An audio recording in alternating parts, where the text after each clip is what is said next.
del etiquetado en los productos pesqueros. Bueno, voy a presentar a quien acompaña hoy en esta mesa. Voy a empezar por José Luis Fernández, profesor titular de la Universidad de Cantabria y investigador de la Centro Económica para el Desarrollo Sostenible de Sectores Primarios. Y yo destacaría, aquí tampoco voy a hacer spoiler, un estudio recién salido de José Luis, que has tenido la osadía de dimensionar el volumen del fraude de etiquetado en España. Y yo no voy a adelantar mis datos, si tengo los datos, y creo que va a ser interesante que José Luis los comparta con todos nosotros, porque bueno, son datos que asustan. A su lado está Onitze Duarte. Onitze Duarte es directora comercial de marketing y sostenibilidad de Conservas Olas Agasti. Conservas Olas Agasti, para quien no lo conozca, ya es una empresa familiar fundada a finales del siglo XIX, que bueno, empresa familiar, que elaboráis, transformáis producto pesquero, principalmente de sardina, de manera manual y artesanal, con una perspectiva y un poco de lo artesanal.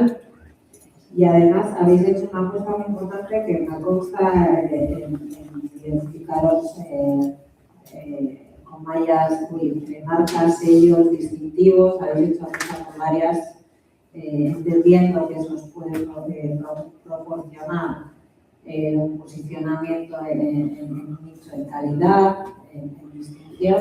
Pero claro, este fraude que identificamos, pues entiendo que revierte negativamente a nuestra competitividad, de lo que vamos a hablar. Y luego ya, a su lado, pues Raimundo Ray, director de ASI. ASI, para quien no lo conozca, es la Fundación del Gobierno para el Desarrollo Agroalimentario y Rural. Es una fundación del Gobierno. Y en este momento Ray ocupa el puesto de director general, pero yo creo que lo interesante aquí es poner encima de la mesa que Ray tiene más de 20 años de trayectoria en el sector retail, en la cooperativa Eroski. Así que, y además en este momento, dentro de todo el variopinto de responsabilidad que tiene dentro de ASI, una es la de promocionar, posicionar Euskolaria. Entonces creo que también va a aportar ahí pues, su valiosa experiencia de origen. Así que lo que queremos en esta mesa hoy es calidad y yo ya creo que he hablado demasiado en exceso. Vamos a empezar hablando de la dimensión del problema, porque creo que todos estamos de acuerdo aquí que esto es un gran problema. Entonces yo sí te invitaría, José Luis, a que nos hables de ese estudio publicado recientemente en la revista Marine Policy y que cuantifiques, nos cuentes a grandes números la dimensión de ese problema y también a qué especies y qué canales de comercialización son los más afectados. Por favor, gracias. Gracias por la presentación y los organizadores por explicarme este. Bueno, pues yo la verdad que nunca había. Yo llevo casi 20 años trabajando en diferentes investigaciones, proyectos en temas de pesca, sobre todo la acuicultura, con la Universidad de Cantabria. Con esto y luego me añadí yo y realmente bueno pues nunca había trabajado en diferentes proyectos, pero realmente nunca había trabajado en esto del fraude alimentario. Y sí que es verdad que bueno pues esto surgió de hace casi 3 años de un grupo de la Universidad de Ingenieros Químicos que se presentaron a un proyecto del Plan Nacional de Investigación para mejorar la trazabilidad de toda la cadena alimentaria y sobre todo aplicar los principios para el producto. Y bueno, pues una de las tareas para ellos no es importante, pero bueno, pues no lo han añadido, era el tema de valoración económica, ¿no? De realmente este problema a nivel económico-social, ¿no? ¿Qué impacto tiene? Bueno, pues a mí me lleva un poco la propuesta de si nos interesábamos por este tema. Realmente nadie lo quería coger. Es un tema muy complejo, muy difícil. fraude alimentario es algo histórico, o sea, existe desde prácticamente nosotros, las personas individuos que damos a comercializar productos alimentarios, pues algún tipo de fraude siempre ha existido, ¿no? El tema de sustitución de una especie por otra, o el quebrar la calidad de los productos, o sea, hay diferentes tipos de fraude alimentario. Y bueno, yo en el que me centré más concretamente era en este del tema del mal etiquetado, ¿no? que llamamos a los japoneses el bislabio, ¿no? Que es básicamente el cambiar el tipo de producto, un producto en el caso de estos productos pesqueros como agriculturas, un producto o especie de alto valor, pues sustituirlo por otro sustitutivo, pero de menos valor, ¿no? Realmente la intención ahí es obtener un beneficio económico, una ganancia, ¿no? con ese. Bueno, pues un tema muy complejo que, bueno, pues hice un poco una labor previa, un poco a ver cómo se podía plantear el estudio, el trabajo. Y bueno, a partir de ahí vi que había, aunque era complejo y difícil, bueno, vi que había una posibilidad y a partir de ahí empezamos a trabajar. Bueno, pues hubo que recoger, bueno, primero plantear una cierta metodología que ya hubiese cierta cosa científica, que es bastante difícil porque no hay mucha información, no hay muchos datos que realmente se puedan utilizar sobre este tema, con lo cual el trabajo es bastante complejo, laborioso, no es fácil. Entonces, bueno, vi que en el caso de España era una cosa positiva, es que hay muchos estudios comparativamente con otros países a nivel internacional. Pues podemos decir que en España los investigadores, biólogos, pues realmente han hecho a lo largo de los últimos 20 años bastantes estudios de estimar cuál es el grado de mal etiquetado en los productos puestos a la venta, ¿no? Los agrícolas, y realmente, bueno, pues había ahí una base para obtener un primer dato fundamental que es el porcentaje de mal etiquetado que presentan estos productos. Claro, eso es un poco engañoso, porque realmente hay especies que pueden tener un alto porcentaje, que puede estar por encima del 40-50% de mal etiquetado, y otras que realmente pues, estén por debajo del 20% de los comidos. Pues aquí parece que en estas especies se está haciendo, por la importancia de estas especies, el valor económico de este fraude es mucho mayor. Pero realmente no es así, porque aunque en otras especies el porcentaje sea mucho más bajo, pero sí tienen un consumo y un valor económico muy alto, realmente si lo ponemos todo en el valor económico en euros, pues realmente la cosa cambia. Tenemos especies con un alto porcentaje igual de mal etiquetado, como puede ser el tema del rápido, pero que realmente a nivel económico en España no es tan importante, pero hay otras como es todo lo que es pescado blanco, todo lo que es merluza, bacalao, y luego todo el tema de los túnidos, atún, etcétera. Bueno, pues realmente son de las especies más consumidas, de más valor económico, no solo en España, sino también en el resto del mundo, con lo cual realmente, aunque esté presente en unos porcentajes de mal etiquetado más bajos, pero a nivel económico el valor es mucho mayor. Entonces, bueno, sí que existía esa base de unos cuantos estudios a nivel español que recogía un poco las principales especies de importancia económica, como puede ser el pescado blanco, los túnidos, luego algo de salmón un poco, algo de rápido un poco, algo de pelágicos, sardina, anchoa, también muy poco. Realmente lo que más hay es el estudio de los instantes de túnidos como el pescado blanco. Y no solo a nivel español, sino a nivel internacional, tanto en otros países europeos como a nivel mundial, en Estados Unidos y en otros países. Entonces, bueno, a partir de ahí sí que pudimos obtener una estimación un poco del porcentaje de mal etiquetado, pero luego había que poner todo eso en valor en euros económicos, ¿no? Y bueno, ahí tuvimos una suerte que es, aquí en España pues, existe el panel de consumo, en eso España pues, vamos un poco más adelantados que otros países y tenemos registros realmente históricos y hemos cuantificado a nivel de consumidor, del consumo doméstico, bueno, lo que se consume y sobre todo, aquí era muy importante un poco diferenciar por especie.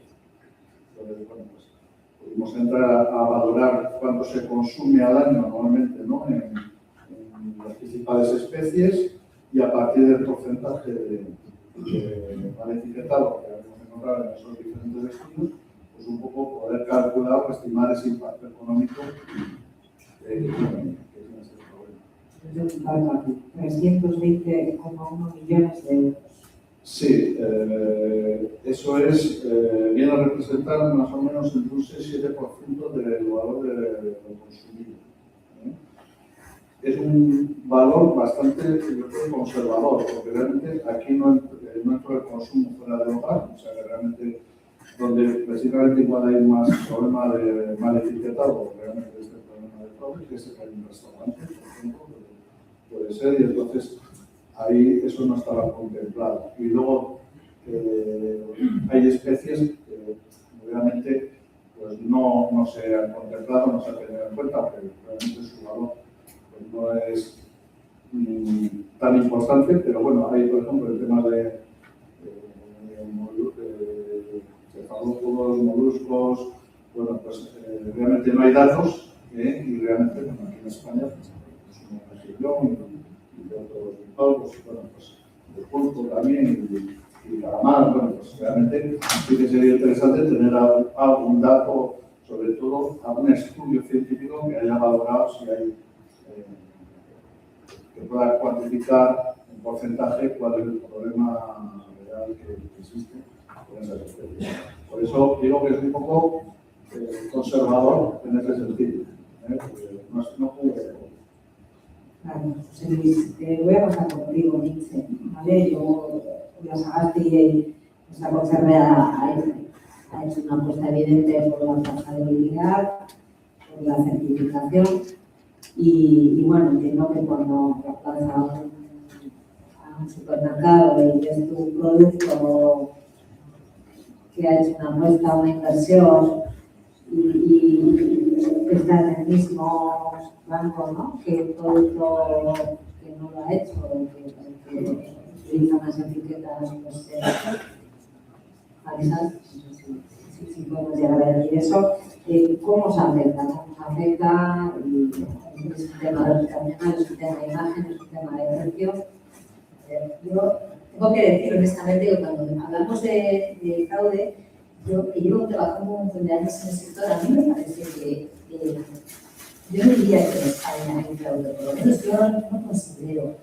Quizás lo que hay es omisión de información, ¿vale? Que no es una información en el packaging de todo transparente. Pero yo no diría lo que yo creo lo que con la gente o la gente que es importante. Yo creo que la gente, yo considero que la gente, por lo menos del sector conservero, es gente seria, en general, estoy hablando de forma general. Entonces, lo que sí que falta quizás es más transparencia. Es decir, lo que nos pasa a nosotros es que, por ejemplo, nosotros somos una conservera que tanto el bonito como la anchoa y la caballa hasta hace poco, lo que sea, en la escasez que hay en este sentido de los orígenes, siempre utilizamos pesca del Cantábrico, pero ¿cómo decirlo? ¿No? ¿Cómo comunicar? Nos cuesta un montón.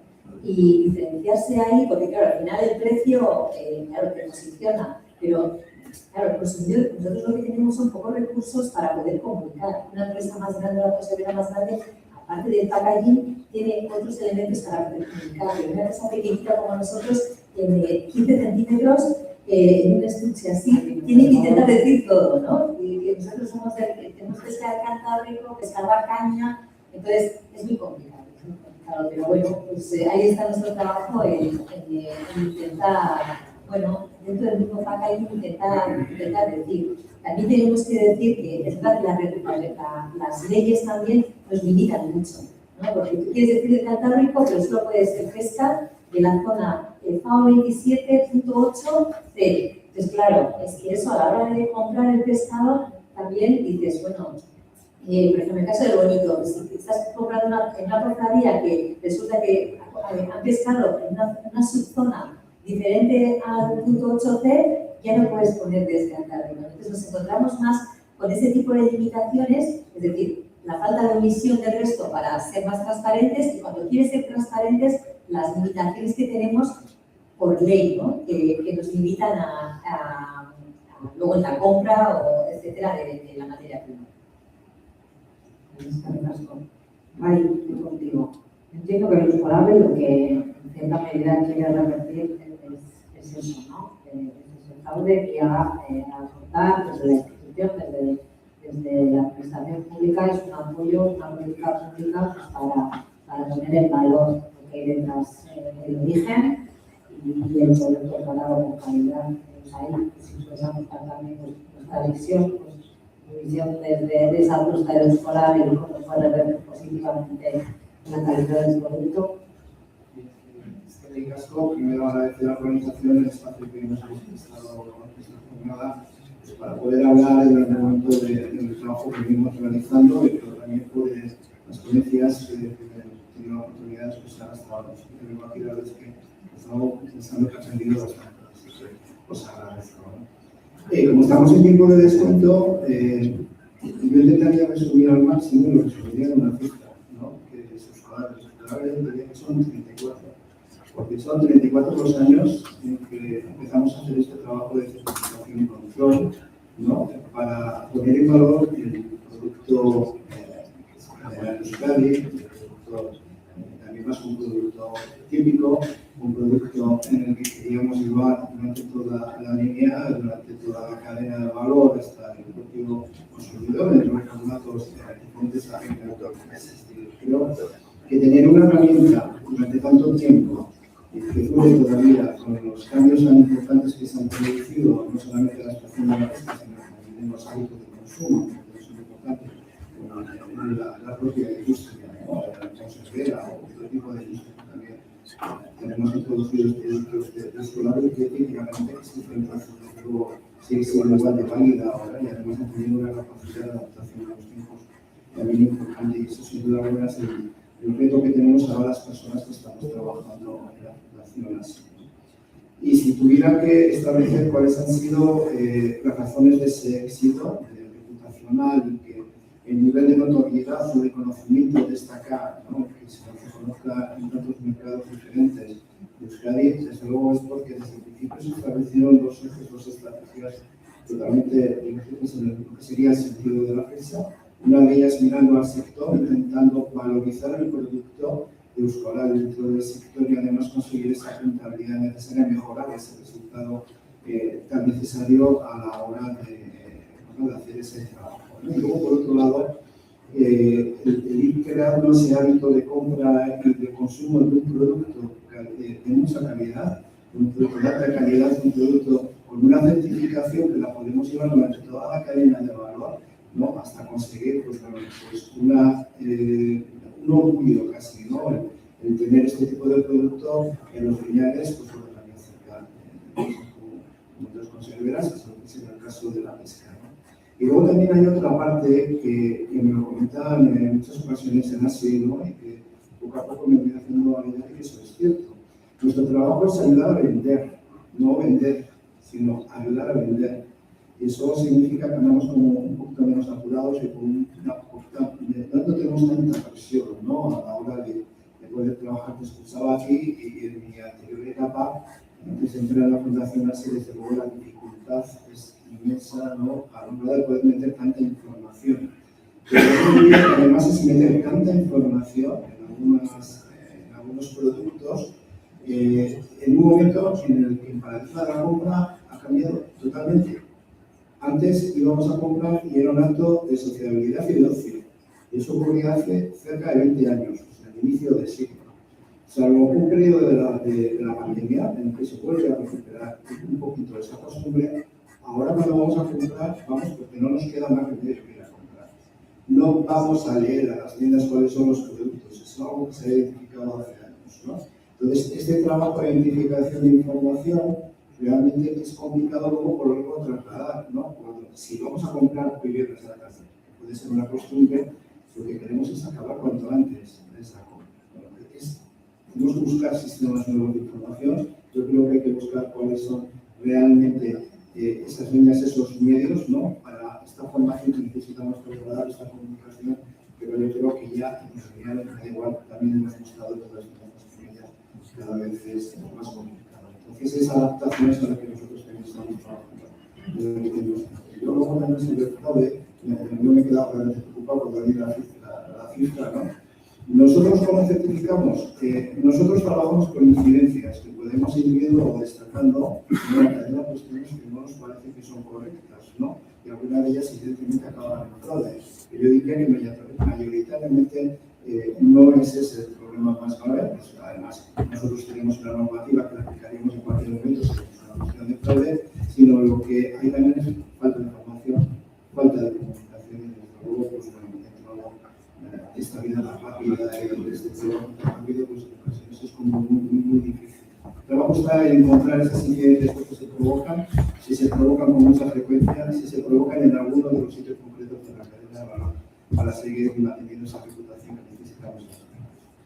Pues, gracias, Ray, y además tengo un poco última aportación, porque hablando de incidencias o de notificaciones, y un poco invitándote a hablar a ti, el estudio en el que has trabajado señala que el sistema europeo de alertas alimentarias que existe solo consta de una incidencia, una notificación de fraude de etiquetados de productos pesqueros.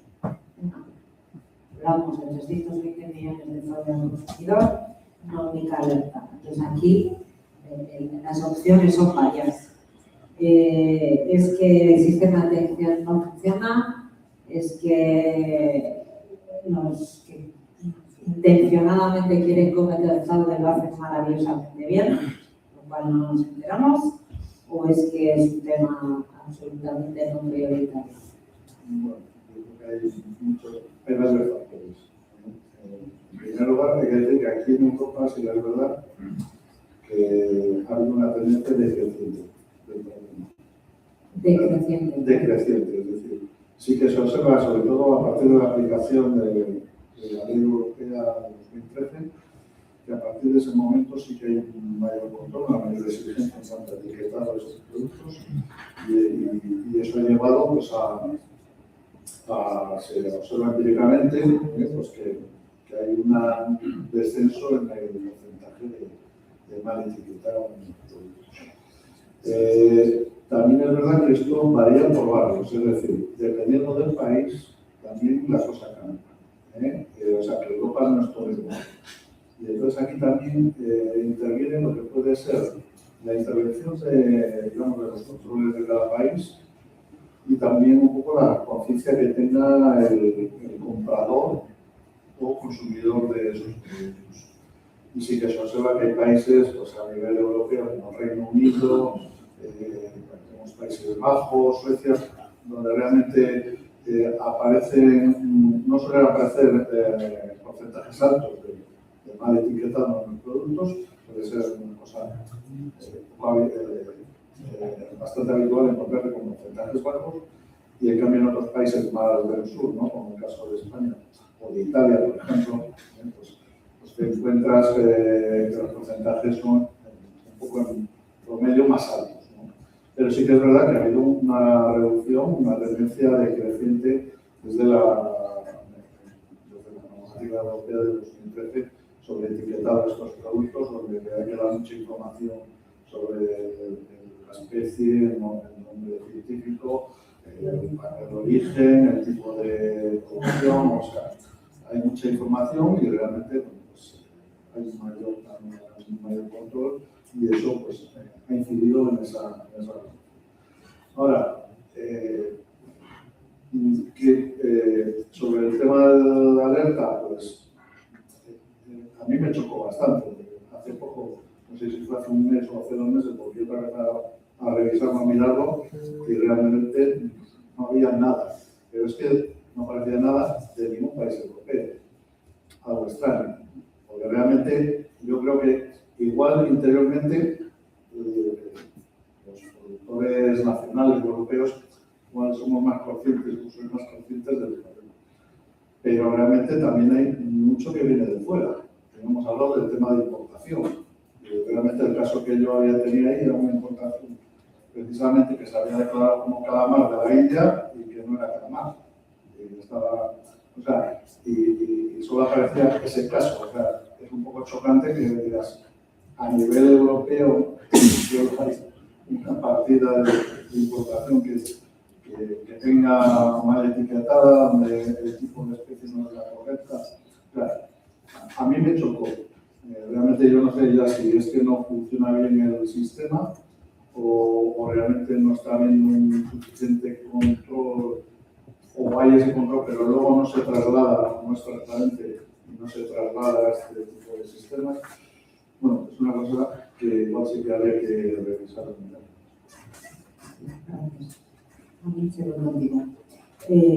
Es evidente la apuesta que comentábamos antes de las Sagasti por las marcas del FSC, los distintivos.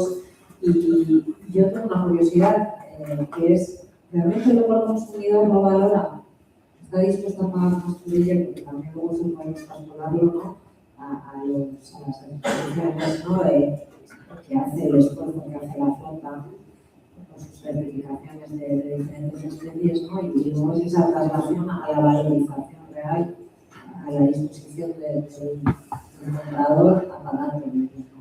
Entonces, se habla de que en algunos países, y un poco viendo a lo que dice es un tema de educación cultural, de conciencia, es un poco cómo lo comparamos y si a vosotros, hablando claro ya de plata, os compensa y tenéis claro que hay ahí un nicho y esa apuesta la vais a continuar.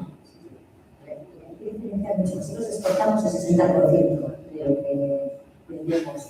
Somos una empresa que tenemos una operación de venta exterior.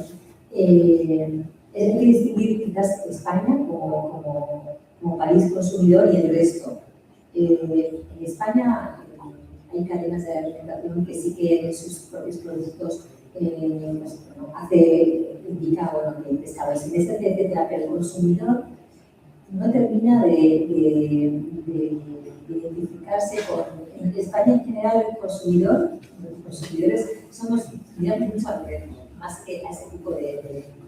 En cambio, si nos vamos a Austria, por ejemplo, que es un mercado muy importante para nosotros, en Austria tenemos que vender MSC. O sea, nuestra propia marca tenemos que poner el logo MSC porque el consumidor austriaco busca el que sea MSC y si no encuentra MSC, o sea, hay otro tipo de comunicación o en el Reino Unido o incluso en Estados Unidos, ¿no? Es decir, que fuera de España, nosotros, o sea, lo que es el producto que sea pescado a caña, que tenga una historia y que tenga el mar Cantábrico, le dan muchísima importancia. Entonces, ahí sí que nosotros por eso nuestro mercado objetivo y donde queremos crecer es en el resto del mundo. España, evidentemente, es un país muy importante para nosotros en cuanto a ventas, pero donde la Sagasti tiene muchísimo valor y donde los consumidores van a comprar una Sagasti por ser una conservera pequeñita que utiliza pescado a caña, que tiene una historia detrás impresionante porque viene de una mezcla de sicilianos que vinieron a la costa del Cantábrico. O sea, eso es increíble, sí, le da muchísimo valor. Pero en España, incluso Italia, que pensamos que incluso Italia le da muchísimo más valor que España. Mercado europeo, internacional, mercado estatal y el local, el de proximidad, ese reconocimiento, esa, digamos, vinculación con el origen, ¿no? Porque hay mucha apuesta, no solo en la Sagasti, que vamos a ver en muchas empresas conserveras, están haciendo una apuesta tanto por comprar producto local como por producirlo de manera artesanal y apuestas por ello. Sí, de verdad, yo quería decir eso, que en ese sentido, quizás, además, estamos como más concienciados con esto. yo creo que nos vamos allá y las cadenas de alimentación, por ejemplo, como yo sí, y yo creo que hacen una labor súper potente en ese sentido. Pero viene más por el esfuerzo que hace la cadena, pero bueno, yo creo que también la diferenciación sigue, pero claro, como aquí estamos todas estas marcas, es más difícil diferenciarnos, ¿no? Porque estamos todos los productores vascos, estamos en el mismo sitio. Pero sí, el consumidor vasco sí le da valor. Lo que pasa es que también, aún así, pensamos que la gente distingue muchísimo y si tú sales fuera de nuestro mundo, preguntas a cualquier persona de tu grupo de amigos ¿qué consume el bonito atún? Se te quedan mirando así y dicen, pues no tengo idea, ¿no?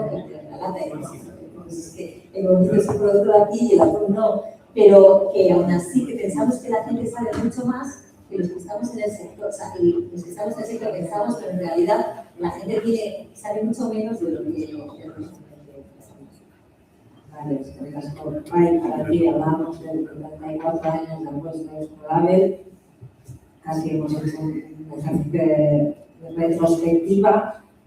¿Cómo crees, y creo que tenemos, digamos, constancia y capacidad de llegar al sector, a esos productores pequeños, medianos, grandes, vascos que apuestan por lo local, ¿cómo crees que Escolabel puede, de aquí en adelante, o qué apuesta a hacer a futuro, ¿no? ¿Cómo puede mejorar ese posicionamiento y ese reconocimiento de calidad que apuesta? Ese es el reto, ¿no? que tenemos encima de la mesa, coger excelencia y ver que nos toque trasladarla a los que vengan por detrás, desde luego que tenga la misma salud, por lo menos que tiene en este momento los escolares. Los tiempos cambian, como decía, tanto las artes en pesca a la hora de extraer el pescado que sea el mismo, también están cambiando, y la comercialización también está cambiando, y la logística está cambiando, y la industria está cambiando. Tenemos que estar preparados para que en todos esos cambios, esa cadena, ese control que estamos haciendo de verificación no pierda absolutamente nada de la reputación que tiene, la seguridad que tiene, ¿no? El control que estamos haciendo. Pero lo tenemos que hacer de forma diferente. Como antes he dicho, tenemos dos ejes estratégicos, uno más orientado a lo que es el propio sector, dando ese valor, ese resultado positivo, y lo mismo al cliente a lo que nos tenemos que ir adaptando en función de cuáles sean sus necesidades. Y aquí creo que entra un poco, una vez que ya lo tenemos intercomunicado, cómo ganar en prestigio, en criterio, ¿no? Para que tengamos esa seguridad, o nuestro cliente final tenga esa seguridad, pero que también el productor tenga esa seguridad que merece la pena. Seguir con nuestro horario es algo que ya hemos seguido en esta parte, es el dato. Para nosotros es muy importante la gestión en este momento de los datos que podemos obtener también durante esta cadena, ¿no?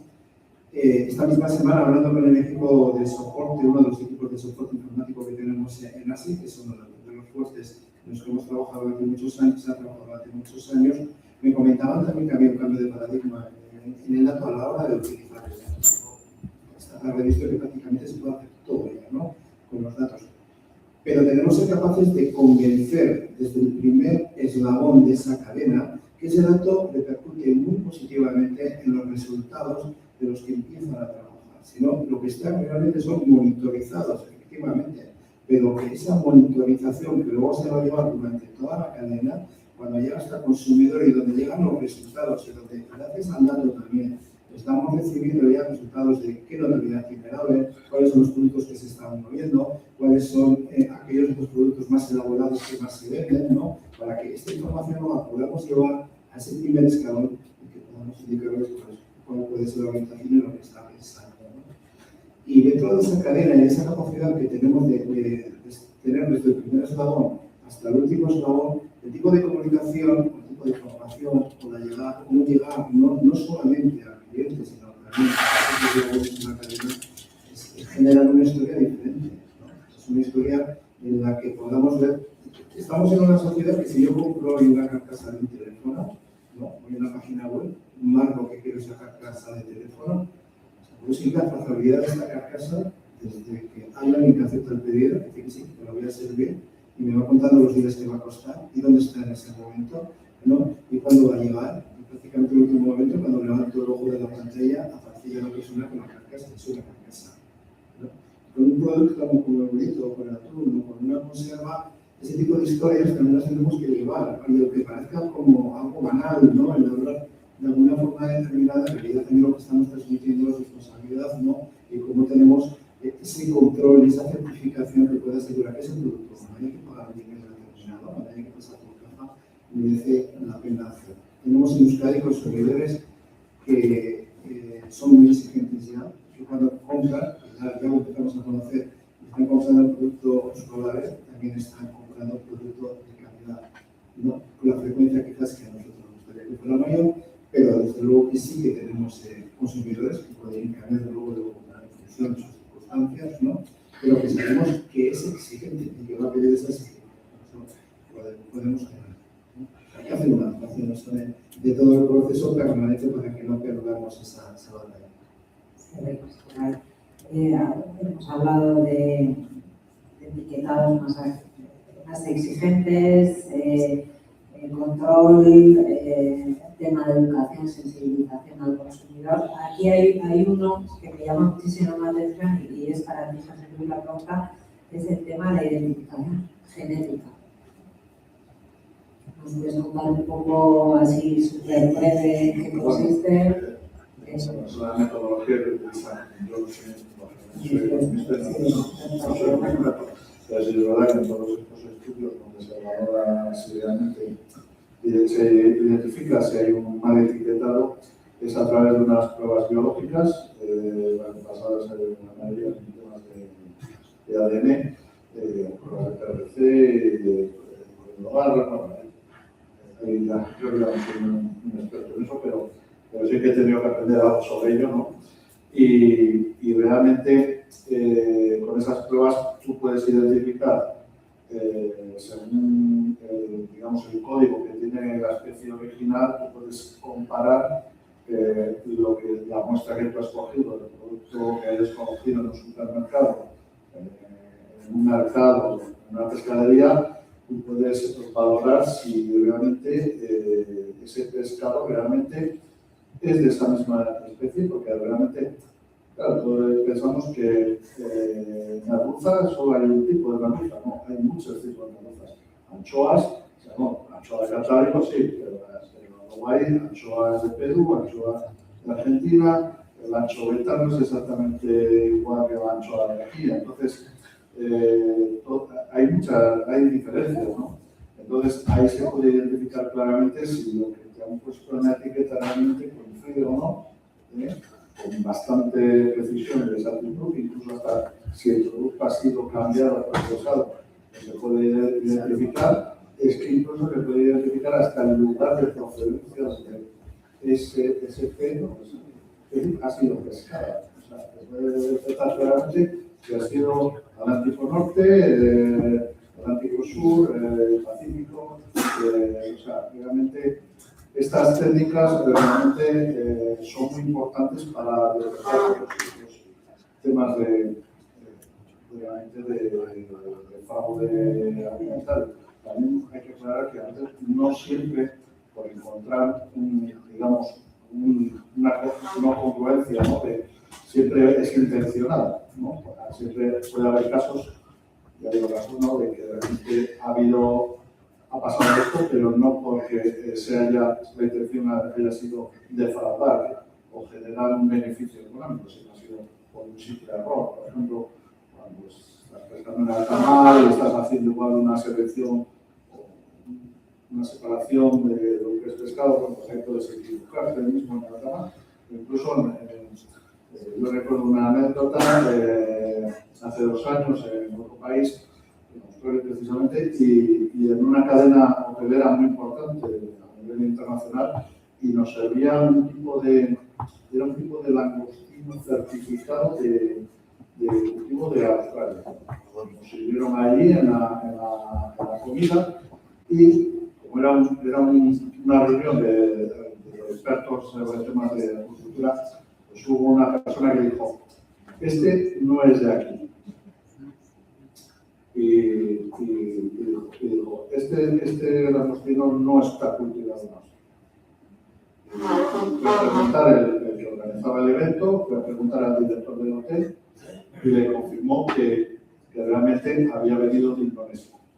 Que realmente no era el langostino, que realmente se estaba diciendo que la explicación era porque simplemente la producción australiana era muy limitada y que para ese evento no podía suministrar del mayorista o minorista que suministraba y tuvo que buscar una alternativa. No, sustituyó, bueno, pues estas cosas pasan, que a veces no todo quiere decir que se haga con mala intención o no tener un beneficio. Hay otras veces que pueden ser por otros motivos sagrados, ¿no?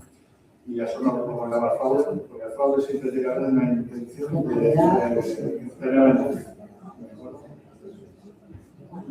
Yo creo que ya estamos fuera de tiempo, no obstante, por referencia a nuestros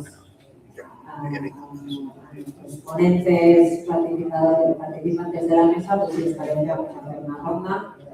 Si alguna cuestión ha quedado sin resolver o alguna cosa se ha suscitado curiosidad o interés.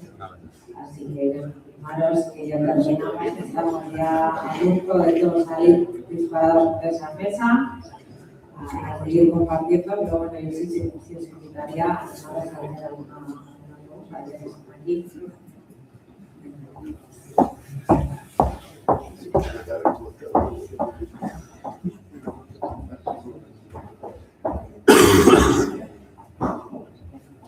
Yo quiero felicitaros porque me parece una sesión muy interesante, porque yo creo que la gran asignatura pendiente es el etiquetado nutricional, no solamente los productos pesqueros. Y yo creo que decir cosas muy importantes.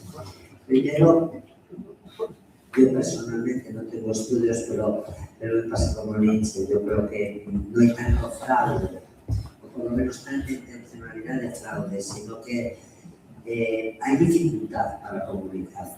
Y tampoco tenemos un modelo de etiquetado adecuado. Cuando ella ponía así, decía, ¿cómo escribo yo allí en aquello? Porque estamos con el etiquetado frontal, ¿cómo pongo yo todo lo que tengo que poner? Es que no me cabe. O sabemos la realidad que tenemos que poner. Entonces, yo creo que esta es una asignatura pendiente sobre la que tenemos que seguir trabajando. ¿Cuál es el etiquetado? Tenemos que hacer otra cosa de información, bueno, pues de dónde procede. En realidad, si vamos a lo que es un etiquetado de verdad, que es también cuál es la composición nutricional, ¿cómo podemos todo esto? Porque a lo mejor con Nietzsche, ¿no? Que hablaba que es más de marketing, pues cómo se pesca, como pues uno puede poner incluso una gran cartel anunciando eso, pero no es lo que se busca. Y luego sí que me gustaría preguntar, pero por ignorancia mía, soy médico y entonces me perdí un poco, José Luis, cuando haces el cálculo económico, no entendía muy bien, o sea, ¿cómo calculas lo que supone económicamente ese fraude? O sea, por valoración de ventas, por cómo es eso. Es a partir de las de consumo que hay por especie en España. Al año tienes el importe en euros que se ha consumido en los hogares españoles, de la ruza, por ejemplo, y aplicar a ese valor económico el porcentaje de mal etiquetado en los estudios que se han hecho. Lógicamente, no es una estimación perfecta, porque lógicamente esas estimaciones que se hacen de porcentaje tampoco son perfectas, porque los estudios no se hacen continuamente, periódicamente.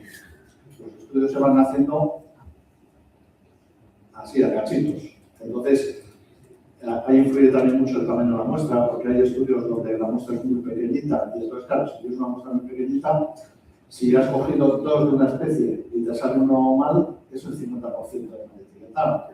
Si has hecho una muestra de 500 unidades y te salen 5 mal, obviamente ese porcentaje es prácticamente cero, ¿no?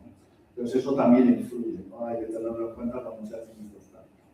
Entonces sí que es verdad que la mayor parte de los porcentajes hallados o encontrados están por debajo del 20%. Y luego hay otros estudios que dan a ciertas especies por encima del 20% hasta llegar al 80%. Pero claro, ya ahí empiezas a ver que hay estudios, porque obviamente la muestra falla, es pequeña, igual es de hace unos cuantos años, donde había menos control. Entonces, claro, todo esto no es una estimación perfecta. Obviamente hay un grado de incertidumbre, por eso se acortan unos intervalos de confianza, porque realmente no podemos dar este es el valor real, ¿no? es una estimación, basada siempre utilizando una metodología, pero con unos datos que a veces igual no son del todo perfectos. Ya quisiera tener esos datos perfectos, ¿no? Y el tema este de la conciencia de realmente, si nos damos cuenta de este problema, ha dicho, ¿no? Yo creo que no es tan grave, no es tan importante. En base a qué, esa respuesta es un poco la percepción que tenemos. Efectivamente, no tengo ningún estudio, ni ningún dato, ni me dedico a esto, pero Tú cuando vas a la pescadería y el pescado que te pone es una lubina y tú identificas exactamente, sí, que parece lubina, pues para mí es una lubina. Pero te dice el pescador, es salvaje. Y tú te lo crees, la compras y pagas como salvaje y la has comprado de piscifactoría, eso también es fraude. Claro, tu percepción, no, a mí me han metido una lubina buenísima, me ha gustado, me ha encantado, me la he hecho en casa y realmente me la han metido como salvaje y la he sacado como salvaje. ¿Eras consciente? poniéndome del otro lado, Sí. cuando yo veo una charla y me preguntan, mira, cuando usted toma pues, una leche que está suplementada por no sé qué, eso es una mentira. Esto es lo que te dice la gente. No, esto es una mentira. Pues que yo voy a decir, bueno, hay unos controles. Cuando ponen eso, es que está. Quiero creer que hay esos controles. Y si no estamos fallando, el que controla. Hacen un estudio sobre los productos que tienen prohibidos y que no tenían las cepas que tendrían una cantidad que decían a nivel internacional. Claro, entonces, si eso es así, entonces quiero creer que en los países se controla. Bueno, yo conseguí el estudio de José Luis y dio dos datos que no los he lanzado antes porque pensaba que los iba a lanzar él, pero el mayor porcentaje en torno al pescado es en pescaderías en mercados tradicionales y luego es en la parte de conservas. Entonces, bueno, es una no hay intencionalidad. Bueno, Sobre todo, vamos a ver, el tema es que es muy difícil valorar si había intencionalidad o no, lógicamente. Pero sí que es verdad que hay una cierta correlación entre especies con más alto precio, más alto valor, y porcentaje de. Eso sí. O sea, y no solo en España. Si cogemos todos los valores, ahora mismo estoy trabajando a nivel europeo y estoy haciendo una correlación en ese sentido, porque realmente no existe nada. Y sí que hay una correlación. O sea, especies de más valor se correlacionan con mayor porcentaje de eso. O sea, que algo hay. Ahora, no es una correlación perfecta, lógicamente, porque ahí hay otras cosas. Luego está el tema de la oportunidad. Es decir, cuanto más oportunidad tengas para engañar, lógicamente, ahí se te va a dar mayor porcentaje. Por ejemplo, cuanto más procesado esté el producto, más oportunidad hay de defraudar. Lógicamente, un producto fresco entero no es. Más difícil que ahí te puedan engañar. Ahí te pueden engañar, por ejemplo, el tema de si es cultivo o salvaje, ahí sí te pueden engañar. O ciertas variedades que son muy parecidas, ¿no? Entonces, ahí puedes, si no eres un experto, puedes caer, ¿no? Pero luego sí, o sea, a mayor transformación del producto, por ejemplo, todo el tema de filetes de pescado. Yo no he traído, pero había una foto de dos colas de pescado blanco. Una era de bacalao, de ranizado, ¿no? Y otra era de carne. Una, no sé si era a 5 y pico, otra a 20, una diferencia de precio. Y las pongo ahí delante y las dos están fritas igual. ¿Cómo identificas que una es panga y la otra es bacalao? Y eso en restauración seguramente se da. Pasa, somos conscientes de que o sea, y no, porque realmente en los restaurantes, aquí sobre todo en España, no te ponen el pescado que tú vas a comer no te especifica, o sea, lo que es un restaurante de alto cierto nivel, no te suele identificar que es de merluza, pero no te da exactamente si es una merluza europea, una merluza del Pacífico o de África. Entonces, ahí obviamente hay más posibilidad de fraude. Y sobre todo, cuando llegas a la última etapa, ya de cara al consumidor, ¿no? Igual esto es más raro verlo en el productor, obviamente, también tiene mayores controles. Sobre el tema del control, por ejemplo, hay un último estudio que ha sido publicado sobre productos con MSC y realmente no detectaron ningún tipo de modificación. La explicación es que hay mayor control sobre la cadena de custodia y realmente es más difícil que se produzca ese fraude o ese modificación. El tema del control, de que haya pruebas, todo eso, lógicamente, tiene que ser importante. El problema es, nos fiamos, confiamos, pero ¿hay realmente transparencia? O sea, si queremos saber algo más sobre esto, ¿dónde podemos informarnos que nos den información, detalles? Yo no lo sé. Yo he visto, por ejemplo, en Alemania poner códigos QR y se utiliza muchísimo ahí. Además, haces lees incluso con una compra online y puedes ir a sacar cosas. Eso, por ejemplo, podría ser algo que se podría legislar para que se implementara en ese escenario. Sí, sobre el tema de las aplicaciones, aparte de la actividad que se puede dar con la información, no solo de la etiqueta, sino todo el tema nutricional, por ejemplo, todo el detalle. El tema, un mayorista italiano que desarrolló una aplicación precisamente con el móvil, que le das una foto al pez y le da la especie exacta y le identifica el grado de exposición que tiene que. Le dice si eso ha sido pescado hace un día, hace dos, o lleva una semana ahí. Porque ahí también hay fraude, es decir, el tema del atún, hay atún que lleva ya unos días y le puedes echar ciertos componentes y le vas como si fuese a decir pescado. O sea, y eso no somos conscientes. Y eso tiene un impacto sobre la salud pública. Como eres especialista, pues hablar más de eso. Pasan el micro, sí, total. Pues podríamos seguir hablando horas y horas. Que sí. Hemos empezado por el tiempo, terminamos por aquí. Vale, pues así solamente recordar así como un halo de optimismo, ¿no? Porque estáis todos, yo vengo de fuera, yo soy la parte comercializadora, ¿no? Y vosotros sois como los productores, ¿no? Los que pescáis.